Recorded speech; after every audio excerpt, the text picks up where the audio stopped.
하나님 말씀 사사기 1장 8절로 15절까지입니다. 찾으시면 아멘 하시겠습니다. 천천히 합독하십니다. 시작.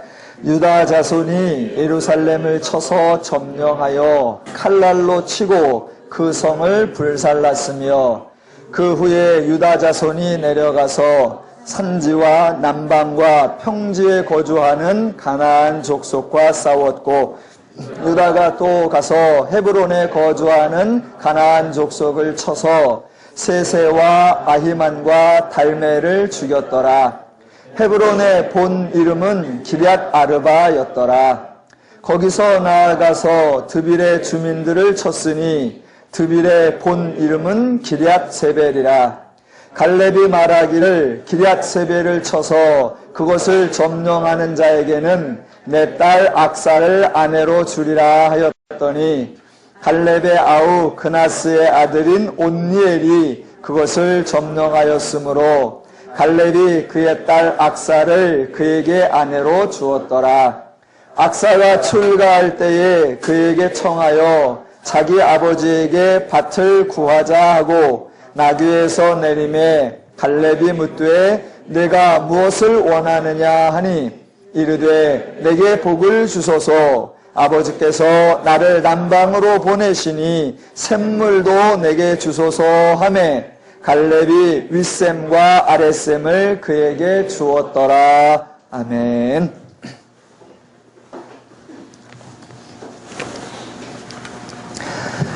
사사기 강해를 시작한 후에 여러분은 평상시에 듣던 것과는 조금 다른 각도의 설명을 들으셨습니다. 사사기 1장 1절 맨 처음이 여호수아가 죽은 후에로 시작합니다.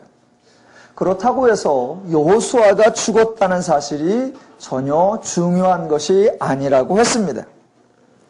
이 표현의 근거에서 이스라엘의 지도자 여호수아가 죽었기에 이후 사사기에서 이스라엘의 불신앙과 타락과 혼란이 온 것이다 라고 말해서는 안 된다고 했습니다. 만약 지도자의 중요성 또는 지도자의 역할을 강조할 것이라면 굳이 성경이어야 할 필요가 없고 굳이 교회이어야 할 필요가 없고 굳이 하나님을 믿어야 할 필요도 없습니다. 그리고 또 1절에 이스라엘 백성이 여호와께 여쭈어 보았다라는 표현 때문에 이스라엘이 신실했다거나 매사에 하나님께 의지했었다라고 말해서도 안 된다고 했습니다. 이 표현의 근거에서 매사에 성도 여러분도 하나님께 여쭈어 보고 행동하고 응답 듣고 행동하라라고 권면해서도 안 됩니다. 만약 매번 하나님께 질문하고 응답 받으려고 한다면 기독교에는 성경이 있을 필요가 없고 성경이 하나님의 말씀이여 계시의 책이라고 강조할 필요도 없습니다. 동시에 저와 여러분도 성경을 읽고 배울 필요가 없고 저희가 굳이 성경을 설교할 필요도 없습니다. 그냥 매사에 하나님께 물어보고 응답을 기다리면 될 뿐입니다. 또 하나 성경에 나와 있는 표현들 중에서 누가 한 말인가, 누구의 개념인가 라는 것을 정확하게 분별해야 합니다. 가나안 사람이요 이방인인 또 우상 종교에 사로잡혀 있던 아도니 베섹이 한 말을 근거로 해서 마치 성경의 교훈인 양 하나님의 가르침인 양 받아들인다면 어이없고 하나님이 없어도 되는 뻔한 내용을 할 것이라면 굳이 성경을 우리가 운운할 이유가 없습니다. 기독교에는 하나님이 계십니다. 하나님이 말씀하신 하나님의 가르침이신 하나님의 마음과 심정과 원리와 개념이 담겨있는 성경이 있습니다.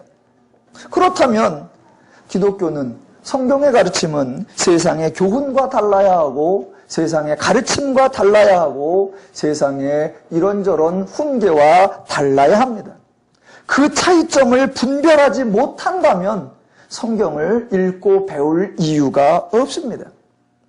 그 차이점을 강조하지 않으려면 교회에서는 성경 공부하지 말고 차라리 그냥 독서교실이나 하든가 아니면 방과 후 학교나 하면 그것으로 족할 것입니다.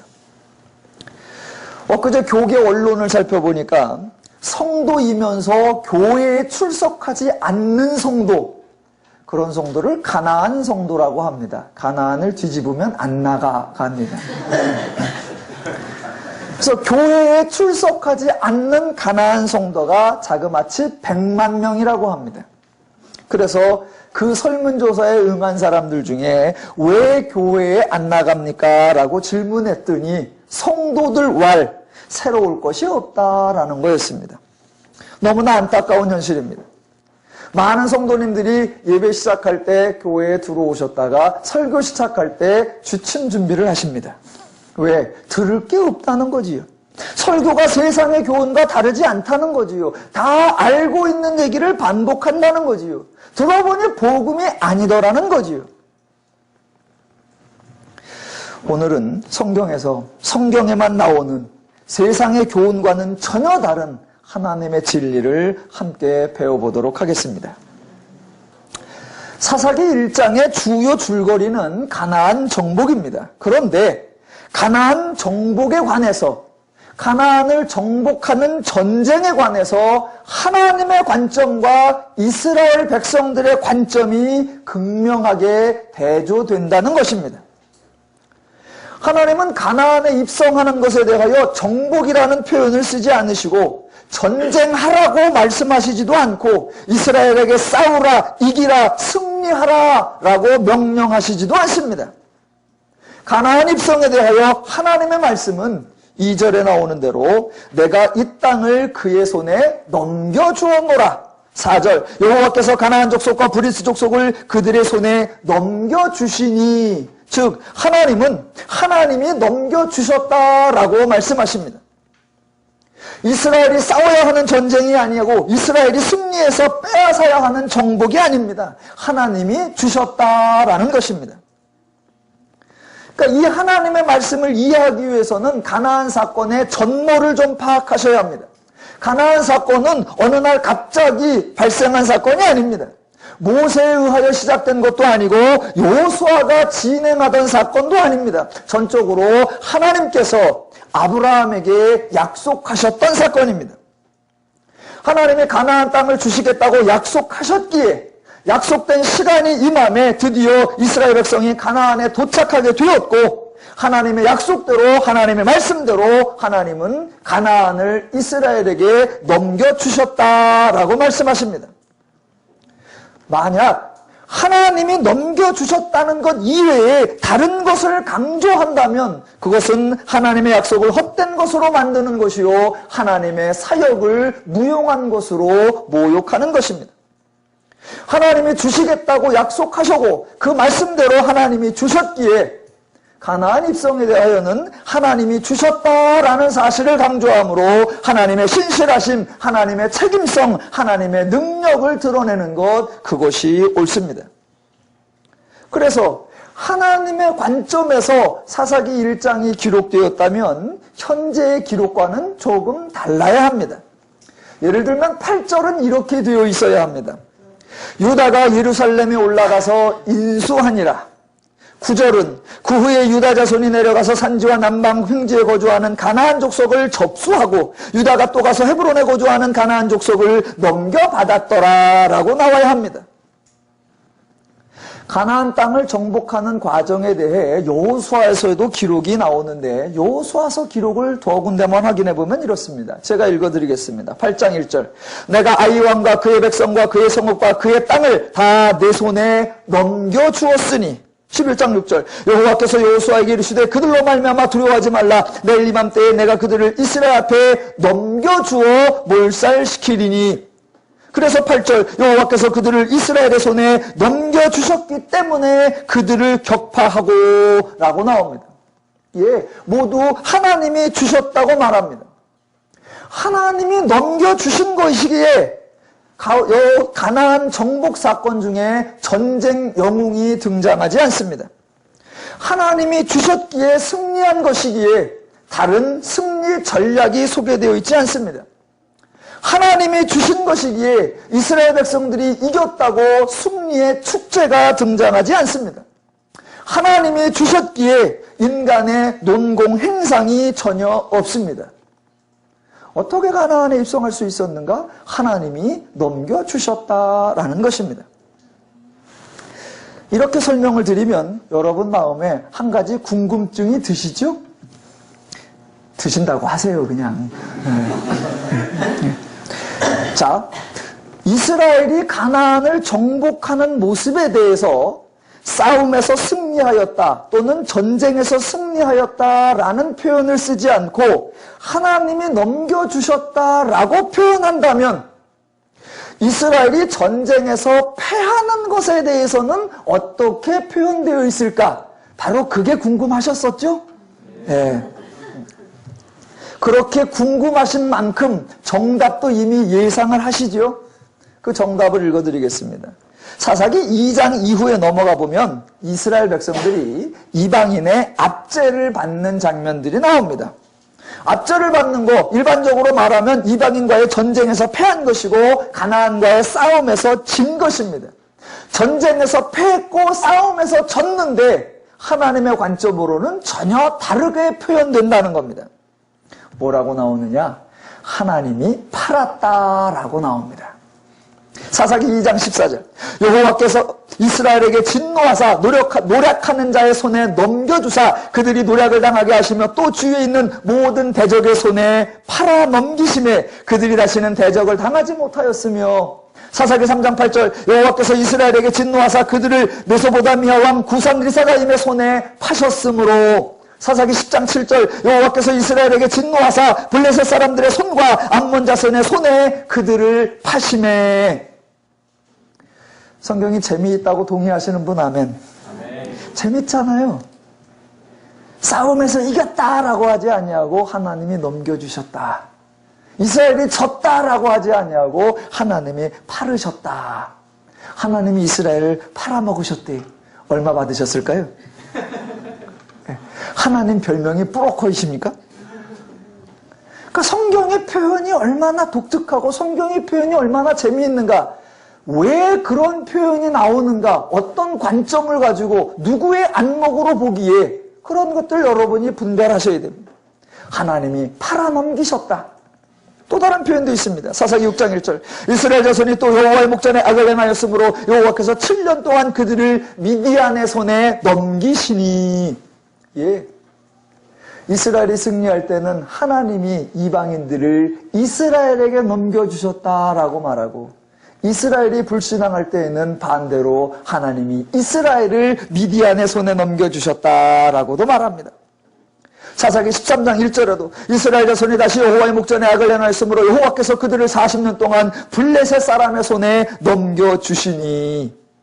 예. 하나님은 가나안 입성과 가나안 정착과 그 가나안에서의 삶에 대해 전혀 싸움이나 전쟁으로 인식하고 있지 않다는 것입니다. 팔아넘기셨다, 또 넘기셨다, 다른 표현도 하나 있습니다. 사사기 3장 12절에 보면 이스라엘 자손이 또 여호와의 목전에 악을 행하니라. 이스라엘 자손이 여호와의 목전에 악을 행함으로 여호와께서 모압 왕 에글론을 강성하게 하사. 예, 아예 하나님이 이스라엘의 적군을 양성시키시고 키우고 강성하게 하셨다라고 말합니다. 앞뒤를 모르는 사람이 읽어보면 하나님이 이중수파이요 간첩 같습니다. 우리는 성경에서 참으로 많은 전쟁을 봅니다. 그런데 하나님은 그것들을 단 하나라도 전쟁이라고 생각하지 않으신다라는 것입니다. 그런데 그 가나안 입성이라는 동일한 사건에 대해서 하나님은 하나님의 주관하시는 일로 넘겨주셨다라고 말씀하시는데 이스라엘 백성들은 전쟁이요 싸움이라고 생각하더라라는 겁니다. 그래서 사사기 1장에도 계속 싸움이 언급됩니다. 1절 누가 가나안 족속과 싸우리이까. 3절 가나안 족속과 싸우자. 5절 그와 싸워서. 8절 유다 자손이 예루살렘을 쳐서 점령하고 칼날로 치고. 9절 가나안 족속과 싸웠고 12절 갈렙이 말하기를 기랴세벨을 쳐서 그것을 점령하는 자에게는 22절 요셉 가문도 베델을 치러 올라가니 25절 이에 그들이 칼날로 그 성읍을 쳤으되. 하나님의 관점으로 이스라엘 백성들이 하나님에 대한 믿음과 하나님에 대한 신뢰가 있었으면 아주 간단합니다. 하나님이 넘겨주심에 올라가자. 하나님이 넘겨주심에 접수하자. 하나님이 넘겨주심에 들어가 살자. 그러면 됩니다. 그런데 그 하나님에 대한 신뢰가 떨어지니까 올라가서 싸우자, 올라가서 치자, 올라가서 죽이자, 올라가서 정복하자, 올라가서 이기자라고 하는 겁니다. 하나님이 주신다고 생각하지 아니하고 자신들이 뺏어야 한다라고 생각하는 겁니다. 가나안 입성에 대한 하나님의 인식과 이스라엘의 인식의 차이를 인식하셔야 오늘 본문에서 갈렙이 한 행동의 의미를 바르게 분별할 수 있습니다. 그러면 지금부터 갈렙의 신상 털기를 시작해 보겠습니다. 어린 시절에 동화책을 읽다가 어느 날부터 동화가 조금 이상하다라는 생각을 하게 되었습니다. 그 생각을 제일 처음 하게 된 게 토끼와 거북이였습니다. 토끼는 주 활동 무대가 육지고 거북이는 주 활동 무대가 바다입니다.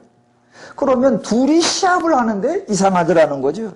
시합을 하려면 토끼는 산으로 뛰고 거북이는 섬을 가고, 그래서 토끼는 산을 정복하고 거북이는 섬을 갔다 오는 시합을 해야 공평한 시합이 됩니다. 그런데 토끼와 거북이가 같이 산으로 뛰어요. 이건 공정한 게임이 안 됩니다. 아마 토끼와 거북이를 지은 사람도 시합이 공정하지 않다는 것을 느꼈나 봐요. 그래서 조금이라도 공정하게 해보려고 괜히 잘 뛰던 토끼를 재우죠, 이제. 그러니까 억지로 이 얘기를, 안 되는 이야기를 만드는 거예요. 또 대부분의 동화를 보면 왜 전부 다 공주가 나오는지, 또 공주의 아버지 임금 당연히 나오죠. 그렇게 나오는 공주는 왜 그리 또 다 이뻐? 또 이뻤으면 좋은데 왜 또 전부 다 아파? 공주는 아프거나 자거나 울거나 아니면 계속 웃지도 않거나 뭔가 전부 다 이상한 사람들이. 그러면 꼭 임금인 아버지가 전국에 공포를 합니다. 공주를 고치거나 공주의 울음을 그치게 하거나 공주를 깨우면, 또는 적군이 쳐들어왔을 때 적군을 물리쳐주면 나라의 절반을 주고 공주를 선물로 준다. 그러면 또 공주 옆에는 꼭 왕자가 나타나요. 그래서 이제 공원을 세웠으니 공주를 선물로 주면, 그렇게 경품으로 받은 공주를 데리고 또 행복하게 오래오래 살았대.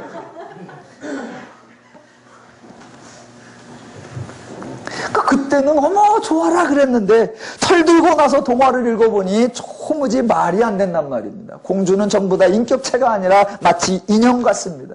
임금님 옆에 서 있는 마네킹 같고, 그래서 임금이 경품으로 내미는 물건 취급을 받습니다. 그러니까 그런 동화들에 대하여 페미니즘 학자들이 심하게 비난을 했습니다. 동화들이 전부 다 가부장적이니, 남성 중심적 동화니, 비인격적 동화니, 또는 권력의 폭력이니, 그렇게 비난을 했습니다. 요즘엔 동화를 쓸 때도 아주 신중해야 합니다.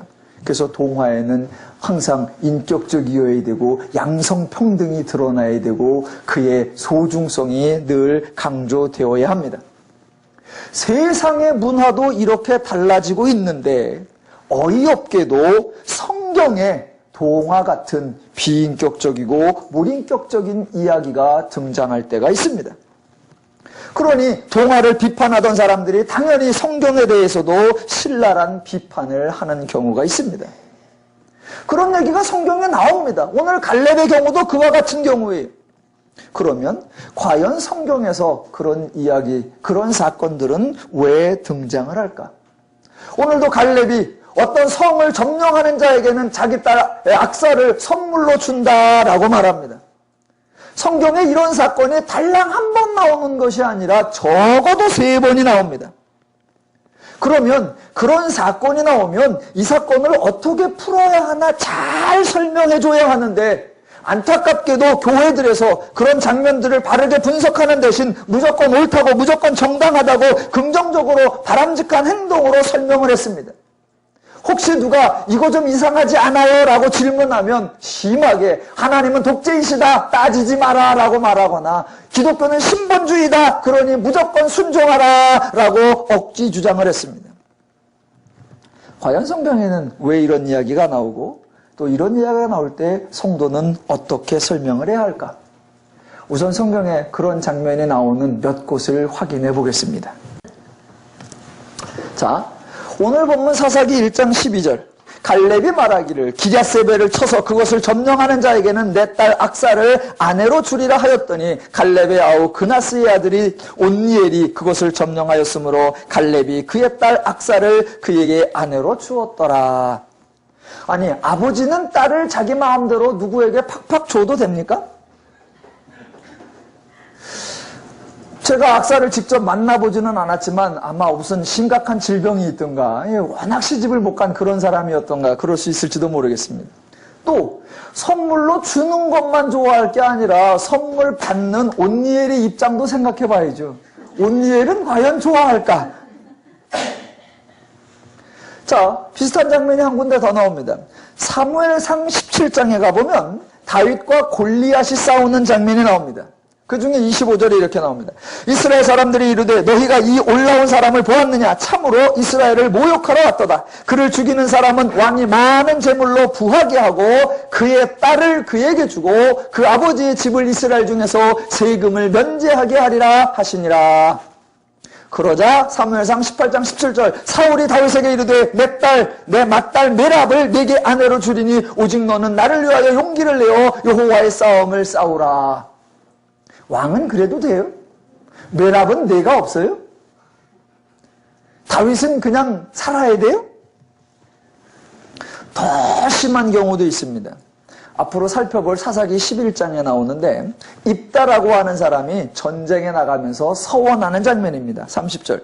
그가 여호와께 서원하여 이르되 주께서 과연 암몬 자손을 내 손에 넘겨주시면 내가 암몬 자손에게서 평안히 돌아올 때에 누구든지 내 집 문에서 나와서 나를 영접하는 그는 여호와께 돌릴 것이니 내가 그를 번제물로 드리게 있나이다 하니라. 입다는 더 심해요. 자기 딸을 주는 것도 아니고 무작위로 나오는 사람을, 그것도 아내로 주는 것도 아니라 번제물로 바칩니다.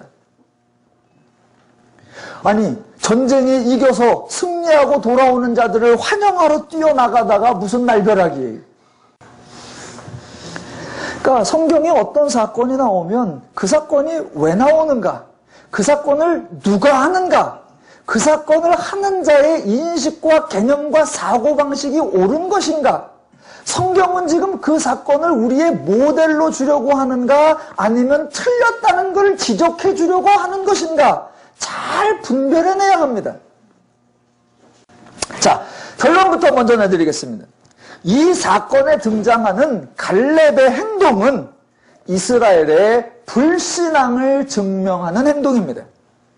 자, 1절에서 이스라엘이 하나님께 여쭈어 보는 것이 신중한 것이 아니라 하나님의 약속을 신뢰하지 않는 것이요 하나님이 행하신 땅 분배에 대하여 전혀 인정하지 않는 불신앙의 극치라고 설명을 드린 적이 있습니다.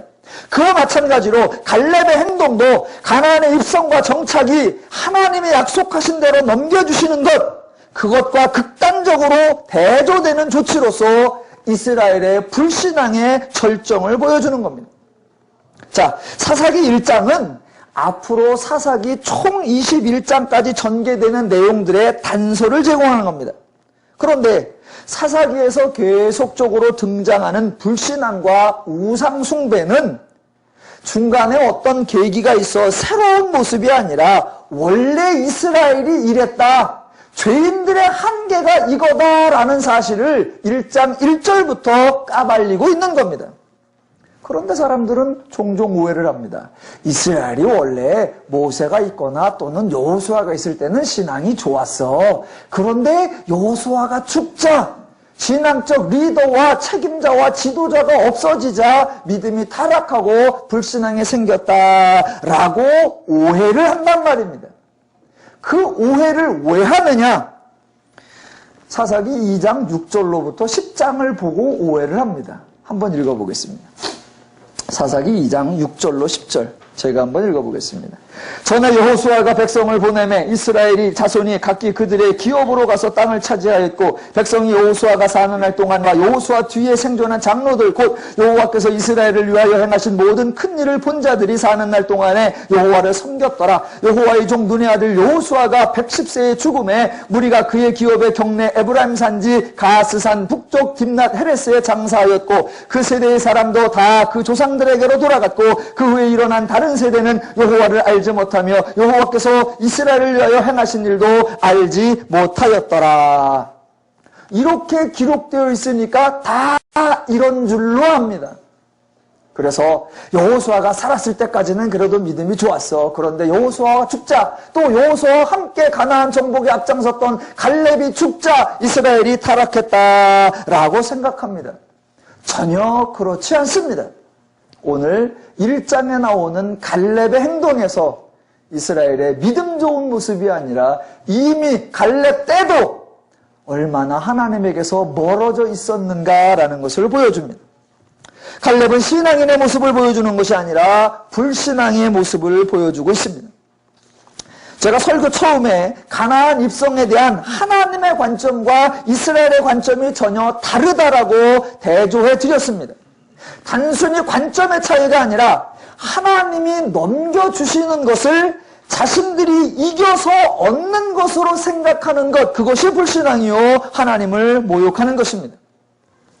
갈렙의 행동은 일반적으로 생각하면 정상처럼 보입니다. 아주 자연스럽게 전쟁이 일어나니까 기랴세벨을 쳐서 그것을 점령하는 자에게는 내 딸 악사를 아내로 주리라. 전쟁에 나가서 전쟁을 해야 하고 그 전쟁에 앞장서서 용맹스럽게 수고한 자에게 상으로 악사를 주는 거 당연한 것처럼 보입니다. 그런데 갈렙이 그렇게 제안을 하는 이유가 전쟁에 대한 하나님의 관점과 다르다 그것입니다. 여러분에게 질문해 보겠습니다. 만약 이스라엘이 기랴세벨을 공격하여서 승리한다면 누구 때문일까요? 1번 갈렙, 2번 온니엘, 3번 하나님의 은혜. 정답은 하나님의 은혜입니다. 예, 가나안 전체에서 어느 지역을 정복하든 어느 도시를 진멸하든 어느 성읍을 탈취하든 모든 승리는 딱 하나 하나님이 넘겨주시니, 모든 정복은 딱 하나 하나님이 넘겨주시니 그것뿐입니다. 다른 설명이 나오면 안 됩니다. 왜? 하나님이 약속하셨고 그 하나님의 약속대로 진행해 오셨고 그 하나님을 완성하기 위하여 하나님이 넘겨주고 있으니까요. 그래서 어떤 전쟁, 어떤 싸움, 어떤 분쟁에서도 하나님이 넘겨주셨다 이외의 것이 나오면 안 됩니다. 그런데 갈렙은 자신이 전투에서 승리하면 전쟁을 임한, 전쟁에서 싸운 자신들의 공로라고 생각했다 그것입니다. 그래서 기랴세벨을 정복하면 가장 앞장서서 전투에 임하고 가장 먼저 점령한 용맹스러운 그 사람의 공로, 그 사람의 덕분이다 라고 생각을 하는 겁니다. 그렇게 수고하고 애쓴 사람이 있으니 그 사람에게 상을 내리는 것이 당연하다라고 생각하고 있기에 이런 행동이 나오는 것입니다. 그것이 바로 하나님을 불신하는 것이요 하나님의 은혜를 은혜되지 못하게 하는 행동입니다. 한번 하나님의 조치와 갈렙의 조치를 극명하게 대조를 한번 해보겠습니다. 가나안 입성을 할 때 첫 번째 장소가 여리고성이었습니다. 여리고성을 엿새 동안 한 바퀴를 돌았고 마지막 날 7바퀴를 돌아서 총 7일간에 13바퀴를 돌았고 소리를 질렀더니 성벽이 무너져 내려서 정복했습니다. 그렇게 이스라엘 백성들이 여리고성을 정복한 후에 하나님이 누구에게 상을 내린 적이 있나요? 전혀 없습니다. 어느 누구에게라도 어느 것이라도 상을 내린 적이 없습니다. 하나님이 상을 안 주셨다고 하나님은 참으로 인색하다라고 말할 것이 아니라 왜 하나님은 아무에게도 아무것도 상을 베풀지 않았었을까 그 이유를 알아야 한다는 겁니다. 여리고성을 정복했는데 아무에게도 상을 주지 않았습니다. 왜냐하면 여리고성에 입성하고 여리고성의 싸움에서 승리한 것은 하나님이 승리하게 하셨기 때문입니다. 이스라엘 백성 중에 다른 사람들보다 더 큰 공로를 세워서 다른 사람보다 뛰어난 역할을 해서 상을 받아야 하는 사람이 없습니다. 만약 갈렙처럼 한다면, 자, 13바퀴 도를 때 가장 발을 세게 구르는 사람에게 내 딸을 주리라. 또는 맨 마지막에 소리를 지를 때 목청껏 소리 지르는 사람, 그래서 그 소리의 데시벨이 가장 높은 사람에게 내 딸을 주리라 라고 해야 할 것입니다. 그런데 하나님은 그런 제한 하나도 없습니다. 왜? 여리고성의 승리는 하나님이 주신 것이지 이스라엘의 수고나 공로가 아니기 때문입니다. 가나안에서 일어난 두 번째 전쟁이 아이성입니다. 한 번은 실패하고 두 번째 싸움에서 전쟁에 승리합니다. 그 두 번째 전투에서는 전략이 동원됐습니다. 약 5,000명쯤이 성읍 서쪽 베델과 아이 사이에 매복하였고 일부는 아이성을 점령하러 가는 척하다가 도망하여서 그들을 유인해 내오는 매복조와 유인조가 함께 전략을 세워서 싸움을 했습니다. 그래서 결국 승리했습니다. 자, 아이성을 정복한 후에 하나님이 누구에게 상을 줄까요? 매복조가 훌륭한 역할을 했습니까? 유인조가 역할을 했습니까? 하나님이 누구에게 어떤 상이라도 준 적이 있을까요? 없을까요? 일체 없습니다. 왜냐하면 사람 누구 때문에 이긴 것이 아니라 오직 하나님이 승리를 주셨기 때문입니다.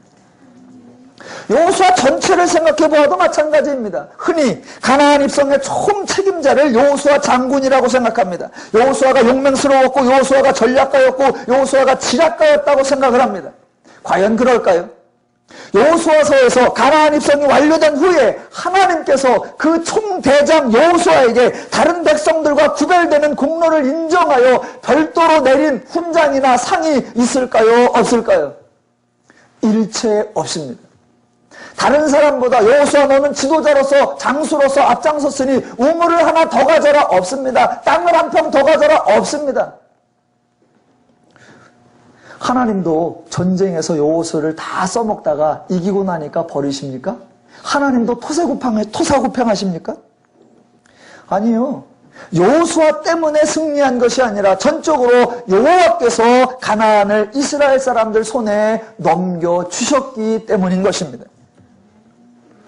전쟁을 하다 보면 당연히 구별이 생길 수 있습니다. 앞에 선 사람이 있고 뒤에 있는 사람이 있고 단지 병사 한 사람 무찌른 사람이 있는가 하면 장수를 무찌른 사람도 있고 체력이 약하여 한 번 나갔다가 한 번 쉬는 사람이 있는가 하면 번번이 계속 나가는 사람도 있고 당연히 그 각 사람의 역할과 기여도가 차별이 날 수 있습니다. 그런데 하나님은 이스라엘에서 백성들을 절대로 구별 지은 적이 없습니다. 왜냐하면 이스라엘 때문에 승리한 것이 아니라 하나님이 승리를 주셨기 때문에 승리한 것이기 때문입니다. 하나님의 승리를 주셨다. 하나님의 저들을 이스라엘 손에 넘겨주셨다. 그것이 가나안 입성에 관한 하나님의 관점입니다. 그래서 가나안 입성의 최대 공로자로 알려져 있는 여호수아도 그 하나님의 관점에 동의하고 하나님의 조치를 따랐습니다. 그래서 여호수아가 하나님께 특별한 상을 요청한 적도 없고 백성들과 차별 대우 요구한 적이 없습니다. 그리고 여호수아 자신도 백성들에게 어느 지파는 애썼으니 더 수고했다. 어느 지파의 누구는 더 용맹했으니 상을 받으라. 그런 적이 없습니다. 전쟁이 끝난 후에 하나님도 여호수아도 백성들에게 하나님의 약속하신 대로 광야에서 분배받은 그 땅을 들어가서 차지하라. 그것으로 족하였습니다. 왜? 하나님이 이기게 하셨다라는 것입니다. 더 근본적으로 이스라엘이 가나안 지역에 들어올 수 있었던 것 출애굽 때문이었습니다. 출애굽 공로자 흔히 모세라고 알려져 있습니다. 모세가 당대 최고의 강대국 바로왕 앞에 가서 자그마치 10번이나 이적을 행하였고 자그마치 40년 동안이나 광야 생활에서 이스라엘을 인도했습니다. 그런데 그 모세가 이스라엘 백성과 구별된 특별 대접을 받은 적이 있느냐? 없습니다. 모세가 하나님께 별도의 상을 받은 적이 있느냐? 없습니다. 모세가 기념비라도 만든 적이 있느냐? 없습니다. 모세가 무덤이라도 잘 만들어준 적이 있느냐? 없습니다. 모세가 좋은 땅을 먼저 고를 수 있는 특혜를 받은 적이 있느냐? 없습니다. 단 한 가지도 없습니다. 왜냐? 모세 때문에 출애굽이 가능한 것이 아니었고 모세 때문에 광야 생활이 가능한 것이 아니었습니다. 오직 하나님이 출애굽시켜 주셨고 하나님이 광야에서 이스라엘 백성을 돌보고 공급해 주셨기 때문입니다. 모든 것 하나님이 행하셨기 때문입니다. 그래서 하나님과의 관련된 일에 인간이 상을 받고 인간이 특혜를 받는 거 단 한 군데도 나오지 않습니다. 이것이 성경의 가르침입니다. 동의하시면 아멘. 자, 지금까지 해온 하나님이 이스라엘을 다루오신 모습과 지금 갈렙이 행하는 조치가 어떻게 극명하게 다른가를 이해하셔야 합니다. 갈렙의 행동, 갈렙의 조치는 하나님이 없는 세상에서는 너무나 당연한 누구라도 수용할 수 있는, 동의할 수 있는 조치입니다. 하지만 하나님의 공동체에서는 절대로 발생해서는 안 되는 행동이었습니다. 갈렙의 행동은 가나안의 승리가 하나님의 은혜가 아닌 이스라엘의 공로라고 주장하는 것과 같습니다. 하나님이 적들을 넘겨주신 것이 아니라 자신들이 쟁취하였다고 우기는 것과 같습니다. 하나님이 은혜를 주셨다고 감사하는 것이 아니라 스스로 자화자찬하는 것에 불과합니다. 그래서 갈렙의 행동이 불신앙의 극치라고 말할 수 있는 것입니다. 전쟁에서 그렇게 수고한 사람에게 상을 주고 혜택을 주는 게 그게 그렇게 나빠요? 그게 그렇게 불신앙이에요? 그러면 어떻게 해야 돼요? 어떻게 해야 되는지 성경에 정확한 답을 예를 들어 드리겠습니다.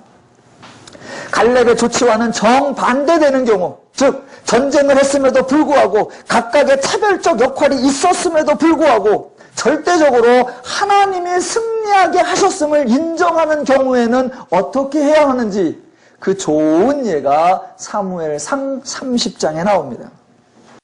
3절, 다윗과 그의 사람들이 성읍에 이르러 본즉 성읍이 불탔고 자기들의 아내와 자녀들이 사로잡혔는지라. 다윗과 동료들이 어디 갔다 와보니까 남아있던 가족들이 싹 잡혀갔습니다. 그러자 다윗과 함께했던 600명이 그들을 추격해갑니다. 30장 9절. 이에 다윗과 또 그와 함께한 600명이 가서 부솔 시내에 이르러 뒤떨어진 자를 거기 머물게 했으되 곧 피곤하여 부솔 시내를 건너지 못하는 200명을 머물게 했고 다윗은 400명을 거느리고 쫓아가니라. 600명이 출발했는데 피곤한 사람 200명은 중간에 너희는 여기서 쉬어라. 그리고 400명만 마저 간 겁니다. 그래가서 결국 전쟁에서 승리합니다. 18절, 다윗이 아말렉 사람들이 빼앗아갔던 모든 것을 도로 찾고 그의 두 아내를 구원하였고 그들이 약탈하였던 것 곧 무리의 자녀들이나 빼앗겼던 것은 크고 작은 것을 막론하고 아무것도 잃은 것이 없이 모두 다윗이 도로 찾아왔고 다윗이 또 양떼와 소떼를 다 되찾았더니 무리가 그 가축들을 앞에 몰고 가며 이르되 이는 다윗의 전리품이라 하였더라. 드디어 이제 잃어버렸던 거 다 찾아왔고 전리품도 다 가지고 왔습니다. 전쟁에서 승리해서 많은 것이 쌓였습니다. 그 다음에 일어나는 일이 뭘까요? 언제나 논공행상이 일어나겠죠. 누가 중요한 역할을 했고 누가 큰 역할을 했느냐. 똑같습니다. 사람이란. 그래서 21절, 다윗이 전에 피곤하여 능히 자기를 따르지 못함으로 부솔 시내에 머물게 한 200명에게 오매 그들이 다윗과 그와 함께한 백성을 영접하러 오는지라. 다윗이 그 백성에게 이르되 무난하매 다윗과 함께했던 자들 가운데 악한 자와 불량배들이 다 이르되 그들이 우리와 함께 가지 아니하였은즉 우리가 도로 찾은 물건은 무엇이든지 그들에게 주지 말고 각자의 처자만 데리고 떠나가게 하라 하는지라. 이들의 말이 일리가 있다 없다? 있죠. 우리는 적군에게까지 더 먼 데까지 쫓아가서 싸움까지 해서 이겨왔고 얘네들은 여기 머물러 있었으니 좋다. 주자. 뺏겼던 거 그것만 주자. 대신 우리가 싸움에도 얻어온 거 그건 주지 말자. 지극히 상식적이고 세상에서는 맞는 요구입니다. 그런데 그때 다윗이 이렇게 말합니다. 다윗이 말하는 근거, 다윗이 말하는 명분, 다윗이 말하는 설명을 잘 새겨야 합니다. 다윗이 이르되 나의 형제들아 여호와께서 우리를 보호하시고 우리를 치러온 그 군대를 우리 손에 넘기셨은즉 그가 우리에게 주신 것을 너희가 이같이 못하리라. 이 일에 누가 너희에게 듣겠느냐. 전쟁에 내려갔던 자의 분깃이나 소유물 곁에 머물렀던 자의 분깃이 동일할 것이니 같이 분배할지니라. 정말 멋있습니다.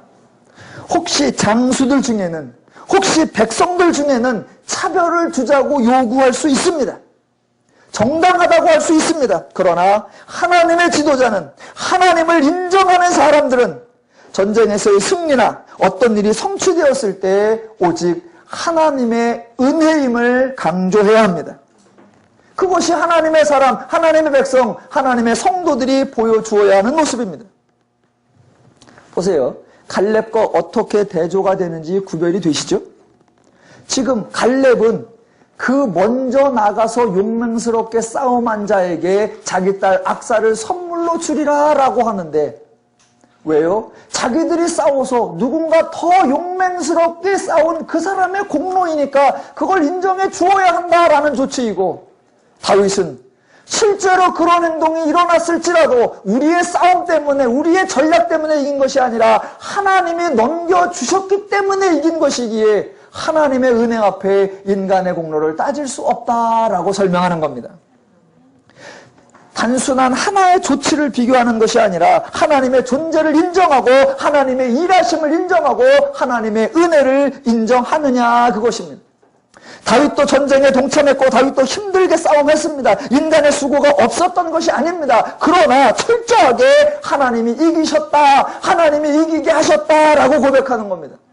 이것은 다윗의 겸손이 아니라 사실인 것이고, 다윗이 하나님을 높여주는 것이 아니라 사실인 것입니다. 그것이 모든 하나님의 사람, 하나님을 믿는 성도들의 고백이고 다짐이고 현실이어야 합니다. 그러나 너무나도 안타깝게 기독교 안에, 교회 안에, 성도들 가운데 다윗의 모습은 점점 사라져가고 온통 갈렙의 방식만이 넘쳐나고 있습니다. 갈렙이나 입다나 사울의 불신앙의 모습을 보여주는 것이 오늘날 교회 안에 넘쳐나고 그 선봉에 목회자가 서 있습니다.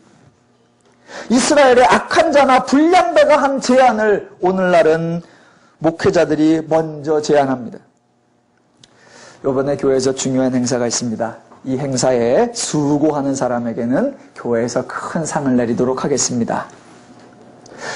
이번에 전도 행사를 합니다. 친구 초청장치를 하는데 가장 많이 데려온 사람에게 금반지를 선물로 주겠습니다. 이번 교회를 새로 마련하는데 헌금 많이 하시는 분에게는 직분을 주겠습니다. 하나님의 은혜를 거부하고 하나님의 은혜를 은혜되지 못하게 하는 일에 목회자가 선봉에 서고 있습니다. 어쩌자는 거예요? 사실은 정반대가 되어야죠. 성도들은 목사들에게 그런 요구를 할 수 있습니다. 목사님, 상을 주셔야 사람들이 일을 합니다. 목사님, 복을 준다고 해야 성도들이 헌신을 합니다. 목사님, 한 사람과 안 한 사람을 다 똑같이 대해주면 누가 일을 하려고 합니까? 한 사람을 드러내주고, 한 사람을 소개해주고, 한 사람을 칭찬해주고, 한 사람을 높여주어야, 그래야 사람들이 합니다. 라고 제안할 수 있습니다. 무리한 요구가 아닙니다. 그러나 그때 목사가 그것을 막아서야 합니다. 그리고 그때 목사가 하나님의 은혜를 주장해야 합니다. 아니요, 여기는 교회입니다. 저도 은혜로 살고 있고 성도님도 은혜를 살고 있고 교회는 하나님의 은혜에 감사하는 사람들이 모인 곳입니다. 하나님 이외에, 하나님 은혜 이외에 다른 것이 강조되면 안 됩니다. 성도님, 우리 모두 하나님의 은혜를 드러냅시다 라고 해야 합니다. 아주 간단한 겁니다. 하나님의 사람들, 하나님의 지도자, 하나님의 백성들은 누구를 인정하는 거다? 하나님. 그거 아닐 바에는 뭐하러 하나님의 이름으로 모여있고, 그거 아닐 바에는 뭐하러 하나님의 이름으로 교회라는 걸 하고 있어요. 더누림교회에 하나님만이 선포되고 하나님의 은혜만이 강조되기를 주님의 이름으로 축원합니다. 자, 본문에서 갈렙이 악사를 선물로 주겠다라고 해서 실제로 이어지는 그 다음 사건, 즉 갈렙과 그의 딸 악사 그리고 사위 온니엘의 대화는 한편의 코미디입니다. 그들이 주고받는 대화가 아주 가관입니다. 14, 15절. 악사가 출가할 때 그에게 청하여 자기 아버지에게 밭을 구하자 하고 나귀에서 내림에 갈렙이 묻되 내가 무엇을 원하느냐 하니 이르되 내게 복을 주소서. 아버지께서 나를 남방으로 보내시니 샘물도 내게 주소서 하매 갈렙이 윗샘과 아랫샘을 그에게 주었더라. 예, 이 장면도 세상에서는 지극히 당연한 장면입니다. 딸을 시집 보내면서 그 딸의 삶을 축복하고 사막지역에서 생명의 원천인 우물을, 그것도 하나가 아니라 두 개를, 그것도 위에 샘 아랫샘 골고루 나누어주는 아주 감동적인 장면입니다. 그런데 성경은 지금 이 본문을 정반대의 의도로 우리에게 보여주고 있다, 그 말입니다. 지금 이 장면에서 갈렙이 불신앙의 모습이고 악사가 불신앙의 모습을 우리에게 드러내줍니다. 왜냐하면 자 보십시오. 15절의 악사의 말에서 아버지께서 나를 남방으로 보내시니 라는 말 중에 보내신다라는 단어가 주다라는 말과 동일한 단어입니다. 그래서 그 다음에 샘물도 내게 주소서라는 그 단어와 또 하나님이 적군들을 이스라엘 손에 넘겨주시니라고 할 때 주다라는 단어가 다 동일한 단어입니다. 그러니까 악사는 자신이 가나안 내에서 땅을 얻는 것에 대하여 하나님이 주시는 것이 아니라 누가 주는 것이다? 아버지가 주는 것이라고 생각을 한단 말입니다. 그래서 자기가 복을 받아도 누구한테 받을 것이다? 아버지에게. 그래서 아버지 복을 주시옵소서라고 말하고 그 다음에 샘물도 누구한테 달라고 한다? 아버지에게 달라라고 말한단 말입니다. 결국 악사는 하나님을 믿는 것이 아니라 누구를 믿고 있다? 아버지를 믿고 있을 뿐입니다. 악사가 그렇게 요청할 때, 딸이 그렇게 요청할 때 아버지 갈렙이 바르게 가르쳤어야 합니다. 악사야, 네 심정 이해한다. 불안하고 떨리고 두려운 마음 이해한다. 그런데 꼭 명심하라. 약속을 주신 분도 하나님이시오. 약속을 지키신 분도 하나님이시고 가나안 땅을 주신 분도 하나님이시다. 너의 가는 길을 하나님이 지키시며 너와 함께 하시며 너를 축복하시며 너를 돌보실 것이다. 내가 없는 곳에 갈지라도 하나님께서는 돌을 쳐서라도 물을 내어서 너를 평화롭게 하고 기름지고 넘치게 해 주실 것이니 하나님 말씀대로 하나님을 의지하라. 갈렙이 왜 그 말을 못 해주죠? 갈렙이 얼마나 책임질 수 있는데. 그래서 우물을 얻었더니 2달 만에 말랐대. 그럼 어쩔 건데? 갈렙이 뭘 책임질 수 있어요?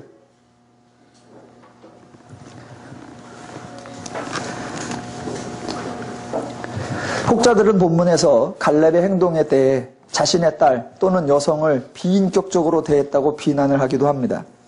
또 이 이야기가 성경에 기록되어 있고 또 대부분의 설교자들이 갈렙의 행동을 책망하기보다는 두둔하는 경우가 많기에 기독교도 가부장적이며 하나님도 비인격적이고 폭력적이라고 비난하는 경우가 있기도 합니다. 그러나 그런 비난들 모두 성경에 대한 오해입니다. 하나님은 인격적인 분으로서 인간을 비인격적이나 무인격적으로 대우하시거나 막무가내로 취급하신 적이 없습니다. 하나님은 아브라함을 부르셔서 아브라함이 아들을 안 낳으려고 그랬는데 애가 민족을 이루어야 되니까 낳으라고 강요하신 적이 없습니다. 하나님은 모세에게 안 간다고 하니까 팔 하나 자르고 눈 하나 뽑아서 기어코 가게 하신 적이 없습니다. 도리어 하나님이 설득하고 능력을 보여주고 증거를 보여주어서 기꺼이 갈 수 있게 도우셨습니다. 여호수아가 전쟁에 머뭇거리니까 하나님께서 눈을 부릅뜨시면서 갈래 죽을래 그렇게 윽박지르신 적이 없습니다. 혹시 성도 여러분 중에 하나님 믿으시는 중에 하나님께 굴욕당하신 적이 있으십니까? 한 분도 없으실 겁니다. 오늘 본문 핵심은 갈렙의 비인격적 행동이 아니라 갈렙을 포함한 이스라엘의 불신앙을 지적해 주는 것입니다. 죄인들이 자신의 공로를 내세우려는 상벌 원리를 보여주고 반대로 하나님은 언제나 은혜를 베풀어 주시는 신실한 하나님이라는 것을 우리에게 보여줍니다. 하나님은 인간의 행위에 대해 상을 내린 적이 없고 보상해 준 적이 없습니다. 그러나 하나님은 언제나 은혜를 주시는 분이었습니다. 언제부턴가 인간이 하나님 앞에 은혜를 감사하지 않고 상을 기대하고 또 상을 받아내기 위하여 노력하기 시작했고 교회는 언제부터인가 성도들에게 상을 제시하기 시작했습니다. 모두 하나님의 백성이 되기를 포기하고 이스라엘의 후손이 되어버린 것 같습니다. 저 여러분은 하나님을 믿는 사람들입니다. 하나님께 은혜를 받았다고 고백하는 사람들입니다. 생명도 하나님의 은혜요, 건강도 하나님의 은혜요, 지혜도 하나님의 은혜요, 재능도 하나님의 은혜요, 모든 것이 하나님의 은혜임을 고백하는 자들입니다. 이렇게 하나님의 은혜를 고백하면 자기를 주장하지 않게 되고 당연히 서로 간의 갈등과 경쟁이 없어지고 성도 간의 자유와 평화와 안식이 넘쳐나는 정말 멋진 성도의 삶, 멋진 그리스도인의 삶이 구현되게 될 것입니다.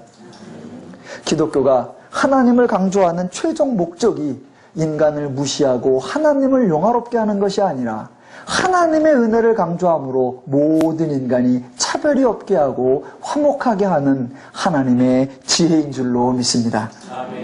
더누림교회는 성경을 많이 읽고 성경을 바르게 가르치고 배워서 사람들의 성경에 대한 오해, 기독교에 대한 오해, 하나님에 대한 오해를 바로잡아주고 모든 사람이 신나고 자유롭고 평화롭고 행복한 삶을 살 수 있도록 하나님의 진리를 가르치는 교회의 역할을 잘 감당하기를 주님의 이름으로 축원합니다. 기도하겠습니다.